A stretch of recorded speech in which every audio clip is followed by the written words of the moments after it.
Bonjour bien-aimé, moi c'est Emmanuel Naoji. Je suis très content que vous avez pris de votre temps si précieux d'ailleurs pour suivre cette petite vidéo.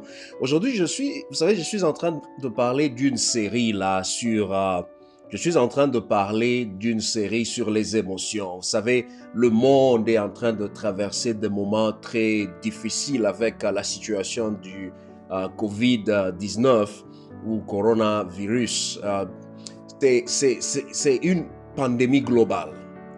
C'est une réalité que toi et moi, nous sommes en train de traverser et c'est en train de créer aussi des difficultés très réelles dans notre vie, très réelles en ce moment. Et ça, c'est en s'ajoutant à des problèmes, des difficultés peut-être personnelles que tu es aussi en train de traverser. Alors, vous savez, quand on parle des émotions, on parle des sentiments, c'est, c'est une façon naturelle que nous les humains, nous utilisons pour répondre aux changements qui se passent dedans de nous ou autour de nous.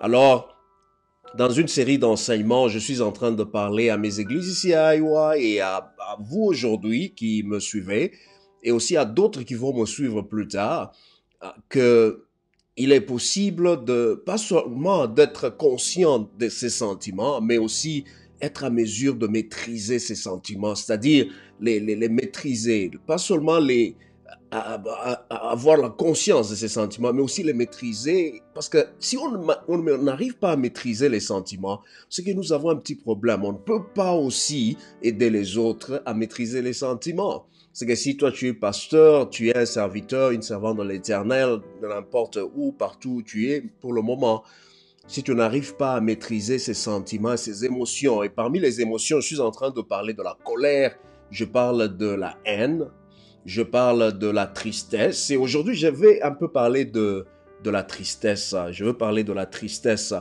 et comment t'aider en utilisant la Bible, de manière que tu changes ce sentiment de tristesse en quelque chose de positif. C'est-à-dire, tu pars de la tristesse à la joie. Comment remplacer la tristesse par la joie? Et je vais commencer d'abord avec cette petite histoire que j'ai trouvée sur Internet qui dit que la tristesse est une émotion réelle qui peut nous rappeler ce qui compte pour nous, ce qui donne un sens à notre vie. Vous savez, la tristesse, ce n'est pas en réalité en soi, c'est une réalité normale. La tristesse est humaine. C'est la manière dont le corps choisit de répondre à une situation durant laquelle peut-être qu'on est en train d'expérimenter la perte, tu as perdu le travail, ou bien ton business n'est pas en train de marcher maintenant parce qu'on est dans le confinement, on est dans l'isolation et tu ne peux pas vendre comme tu vendais avant et ceci peut créer la tristesse en toi. Et c'est tout à fait naturel, c'est tout à fait normal quand on ressent la tristesse. Et je veux parler de quelque chose ici très rapidement qui vient de quelqu'un qui a dit que quand nous expérimentons la tristesse nous aide à nous recentrer. Ça nous aide à nous recentrer. Et je vais lire un passage ici, Jean chapitre 14, verset 1. Là, Jésus qui est en train de dire aux disciples que votre cœur ne se trouble point. Croyez en Dieu le Père et croyez en moi. C'est-à-dire croyez en Dieu le Père et croyez en Dieu le Fils. Et c'est que Jésus est en train de dire ici ces deux choses. Premièrement, Jésus est en train de dire, hey, c'est naturel, c'est humain d'être triste. C'est humain de se fâcher. C'est humain. C'est humain d'être dans la tristesse ou dans la colère. Mais il dit, mais tu peux changer ça. C'est-à-dire, ne reste pas dans cette situation négative. Ne reste pas dans la tristesse. Ne reste pas dans la tristesse. Il y a quelques semaines plus tard, pas plus tard, mais plus tôt, j'avais parlé des émotions. C'est-à-dire l'émotion, quand vous parlez, vous pensez à l'anatomie de l'émotion. L'émotion, a toujours été lié à ce qui s'est passé dans le passé, c'est-à-dire hier, ou avant-hier, ou dans le passé. 15 ans, 20 ans, 5 ans, 6 mois passés. En d'autres termes, c'est en train de te retenir dans le passé. C'est-à-dire, quand on est fâché ou quand on est triste, c'est à cause de ce qu'on a perdu hier, à cause de ce qu'on a ressenti hier. Alors, tu dois te libérer, parce que si tu ne te libères pas, tu es en train de faire ce que la Bible ne veut pas qu'on fasse. Dieu, en Ésaïe, est en train de dire au peuple d'Israël, ne demeurez pas dans le passé.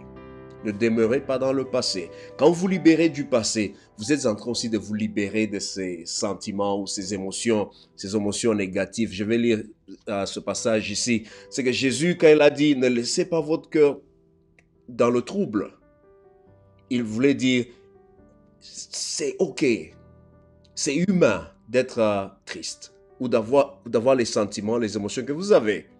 Mais vous devez faire deux choses ici. Vous devez croire en moi et croire en Dieu le Père. Croire en Dieu le Père et croire en moi. Et ce passage ici dans Jérémie 29, pourquoi est-ce qu'on doit croire en Dieu? La Bible dit, je connais les projets que j'ai formés sur toi. Et ces projets, c'est pour te donner un avenir et de l'espérance. Bien-aimé, c'est ça, c'est que Dieu est. C'est pourquoi Jésus a encouragé les disciples de croire en Dieu. N'arrête pas de croire en Dieu. Dieu a un projet avec toi. Dieu a un grand projet. Il a là des bons plans pour toi. Alors n'arrête pas vraiment de croire en Dieu parce qu'il a des projets avec ta vie. Il a des projets avec ta vie. Et il y a un autre passage qui dit ici, la deuxième raison pourquoi nous devons croire en Dieu le Père et que l'Éternel, notre Dieu, il est le rocher, il est ma forteresse, il est mon libérateur. Ça va arrêter la tristesse, ça va changer la tristesse dans la joie. Je vais choisir d'être joyeux, joyeuse, parce que je sais que l'Éternel est mon rocher. Le rocher, c'est quelque chose qu'on ne peut pas bouger, qu'on ne peut pas déplacer. La forteresse, on ne peut pas pénétrer. Notre libérateur, c'est que même s'il arrivait que quelque chose puisse te toucher, parce qu'il est le libérateur, Dieu va toujours te libérer. Il va toujours te libérer. Alors, place toute ta confiance en Dieu. Parce que l'Éternel, il est tout près de ceux qui ont le cœur brisé. Ils sont ceux qui ont l'esprit dans l'abattement. C'est-à-dire, ceux qui sont tristes, Dieu les visite. Tu comprends un peu? On est triste. C'est comme un emprisonnement. On veut rester dans le passé. C'est comme si on veut s'accrocher à ce qu'on n'a pas. Mais Dieu dit non, accroche-toi à moi, parce que j'ai des projets pour ta vie, j'ai un plan de bonheur pour toi.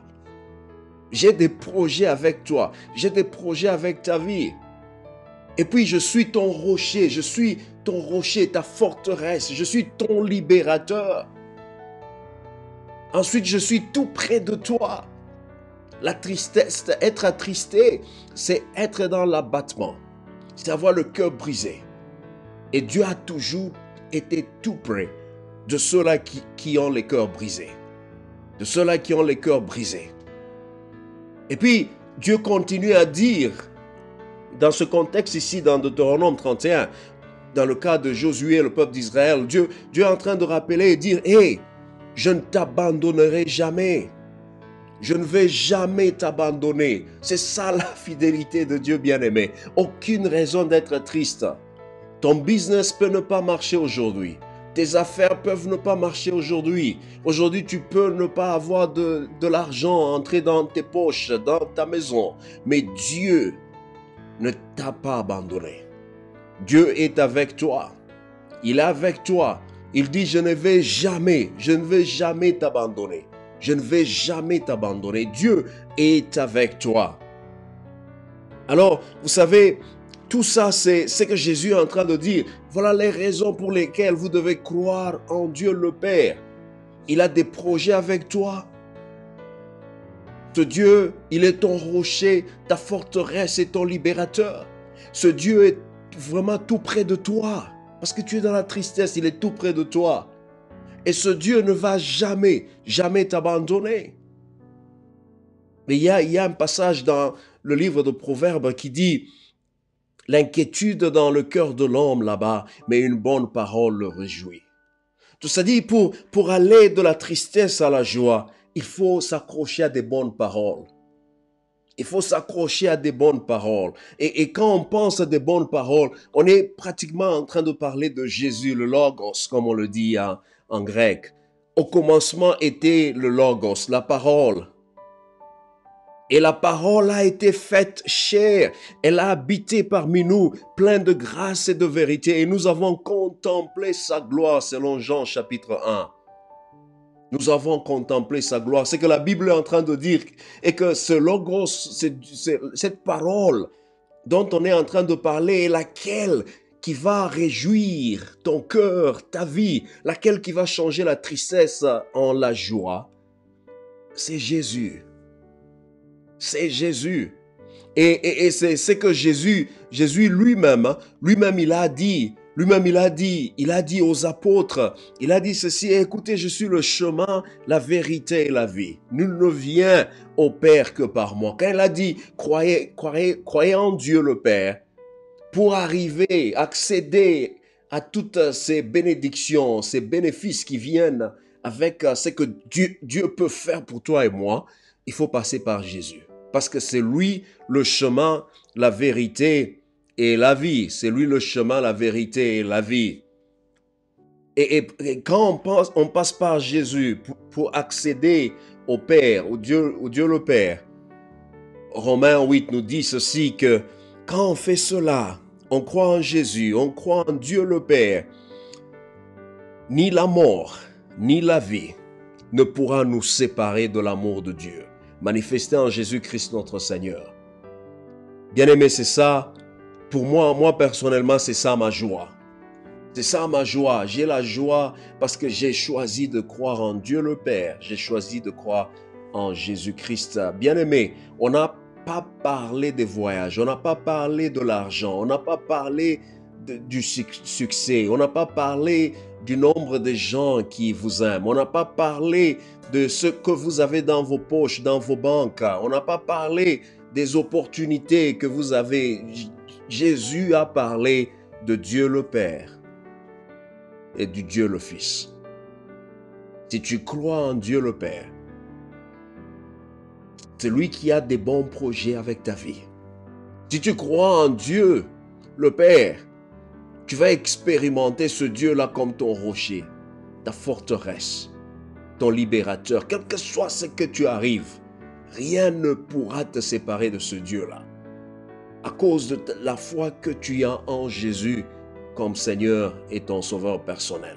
En tout cas, bien aimé, je veux m'arrêter par ici. Je veux continuer avec cette série et la semaine prochaine, je veux mettre encore une autre vidéo et je veux parler encore d'autres choses. Peut-être que je veux parler de la colère et ensuite je parlerai aussi d'autres émotions que toi et moi nous sommes en train d'expérimenter, surtout avec cette pandémie et aussi autre chose personnelle que nous affrontons tous les jours. En tout cas, merci beaucoup et je prie que Dieu transforme la tristesse que tu es en train de ressentir maintenant en la joie, une joie parfaite, et que la paix de Dieu qui surpasse toute intelligence puisse garder ton cœur aujourd'hui à jamais. Au nom de Jésus, amen. Que Dieu te bénisse et à la prochaine.